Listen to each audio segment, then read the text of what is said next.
Un cacique indígena venezolano ha sido asesinado. Se llamaba Julio Rodríguez. Julio tenía 50 años y era el capitán de la comunidad indígena jibia asentada en Ecunay, ubicada en los Pijihuaos, estado Bolívar, un territorio enclavado entre agua, sabana, bosque y roca antiquísima. Una belleza que conmueve y que poco importa a los codiciosos, a quienes solo les interesa su valor geológico para explotar allí metales estratégicos y tierras raras de gran interés para la electrónica y tecnología avanzada, razón para que helicópteros chinos cargados de esa valiosa mercancía sean parte del espacio aéreo de la zona de manera cotidiana. Julio Rodríguez ejercía de representante político territorial de Ecunay y es obvio que el ejercicio de su jefatura estorbaba a los criminales, a los mafiosos y traficantes de minerales de altísimo valor. Como capitán jefe de la comunidad, Julio respondía por la defensa territorial, alertaba sobre una invasión, impedía o cuestionaba el ingreso de mineros, activaba la comunicación con otras comunidades y frente a serios problemas denunciaba ante organismos nacionales e internacionales. El cuerpo de Julio fue encontrado el pasado 9 de agosto en una especie de botadero de basura en el poblado de Morichalí, al sur de los Pijihuaos. Tenía 7 días desaparecido. Una bolsa cubría su cabeza. Estaba tan hinchado, su cuerpo estaba tan morado, que se maneja la hipótesis de que los autores del crimen lo mantuvieron sumergido en agua hasta morir. Antes, el 2 de agosto en la noche, un grupo armado había sacado a Julio violentamente de su casa en Ecunay, delante de sus familiares, no sin antes advertir a la comunidad: iremos uno por uno. Hoy, los asaltantes parecieran dispuestos a cumplir su amenaza, porque con el paso de los días se han producido nuevos atentados a la comunidad, incluso con drones explosivos. En uno de los ataques, los sobrevivientes contaron 17 detonaciones. Así que Cunay es hoy centro peligroso de disputas entre lo peor del delito, con mafiosos de compañías extranjeras, guerrilleros, miembros de la Fuerza Armada y pillos locales con mucho dinero y poder. Un ecosistema que va desde indígenas esclavizados hasta sofisticados helicópteros que, como les conté, son de empresas chinas cargando diariamente 80 sacos de tierras raras. Lo que ocurre al sur de Venezuela, especialmente en Bolívar y Amazonas, es de gran complejidad. Depósitos de oro, diamantes, bauxita, coltán, estaño y muchos minerales estratégicos coinciden en buena parte con territorios habitados ancestralmente por pueblos indígenas. Y es el cacique, como la autoridad indígena, quien debe legalmente mandar sobre esa extensión de selva, quien controla ríos y caminos, y quien entra y quien sale. También sobre quién explota la mina y cobra por explotarla, quién transporta el mineral y quién vende el oro, coltán o estaño, y quién puede impedir todo eso.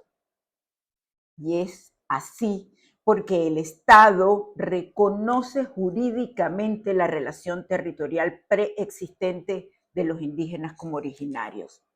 También es quien protege a su tierra de un daño antropológico. Pero nada de esto se cumple. Terminan siendo solo principios sobre papel frente a salvajes y voraces traficantes a quien nada les importa la tierra sagrada ni los pueblos originarios cuya presencia y cultura vivían en nuestras tierras mucho antes del estado actual. Puro cuento el del chavismo. Ecunay no es una simple y hermosa zona indígena, es mucho más. Es el nodo de una cadena internacional de minerales críticos. Por eso el negocio ha crecido oficialmente con fuerzas estatales venezolanas y la guerrilla operando de manera cooperativa con el negocio, que además, y para desgracia, han logrado penetrar a la comunidad indígena, doblegándola con ataques que se originan en múltiples lados. Ecunay, los Pijihuaos, Morichalito, no solo son escenarios geográficos de asesinatos. En ese territorio de minerales críticos han sometido y cooptado a las autoridades indígenas, manejando el control de acceso, los castigos, las detenciones clandestinas y una economía que conecta minas locales con empresas y con el Estado y mercados internacionales. Por fortuna, todo continuamente es investigado y denunciado por respetados organismos, entre ellos SOS Orinoco y Amazon Underworld. Si no, de casi nada nos enteraríamos.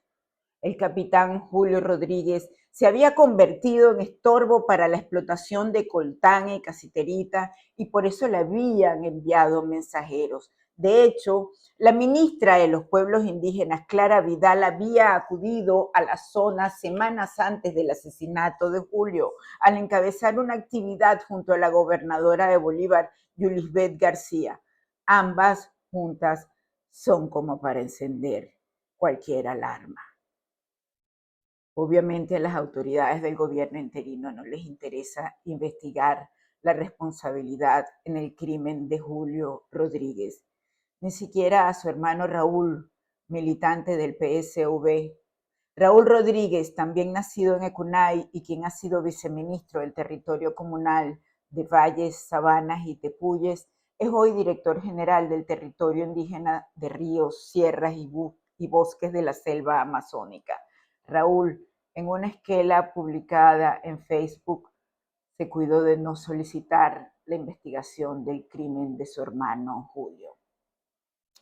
En realidad, pocos hablan de investigar la muerte de Julio, de nuestro cacique, aunque todos sospechan de los grupos armados colombianos que se comportan como los verdaderos dueños del territorio. Es decir, el ELN y la disidencia de la FARC controlan con el apoyo de militares todo lo que sale, lo que entra, para dónde va desde la zona minera venezolana. Deciden bajo su patrón de violencia que aplican con total impunidad en desmedro de la población indígena cada vez más exigua. De hecho, Provea registra que 48 asesinatos han ocurrido desde el 2010. Antes, al parecer, la guerrilla cooptaba a los indígenas, sobre todo a la dirigencia, explotándonos claramente, pero ahora los asesinan. Más recientemente, después del 3 de enero, la guerrilla parecía comportarse con cierta cautela, visto que los americanos saben de la estrecha relación que mantenía Nicolás Maduro con el ELN, así como de la complicidad de gobiernos locales, gobernadores y alcaldías con la guerrilla.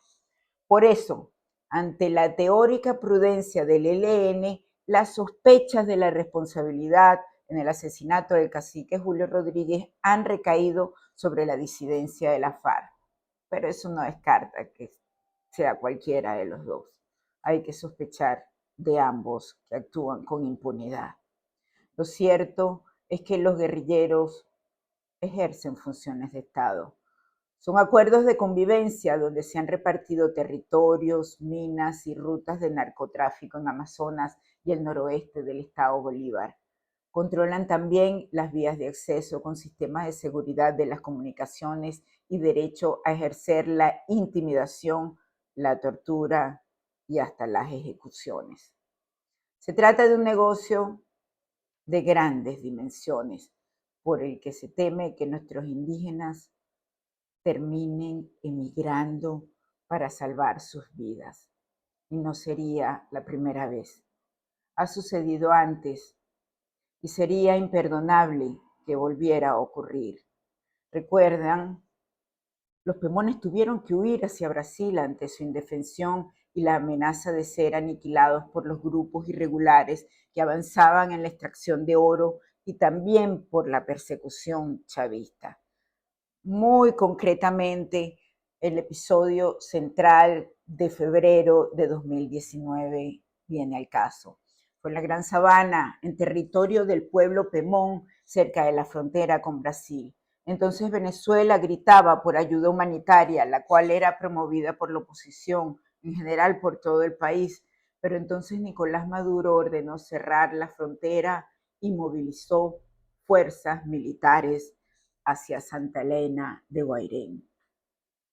Fue entonces cuando un convoy militar llegó a Cumaracapay, San Francisco de Yuruaní, comunidad Pemón, ubicada sobre la Troncal 10, unos 68 kilómetros antes de Santa Elena. Los pemones bloquearon la carretera y se negaron a permitir el paso de los militares, que abrieron fuego contra ellos, todos los miembros de la comunidad. La ONU registró 3 indígenas pemones muertos, incluida una mujer, y al menos 13 heridos por armas de fuego. Los heridos tuvieron que ser trasladados a Brasil porque Venezuela no tenía condiciones para recibirlos.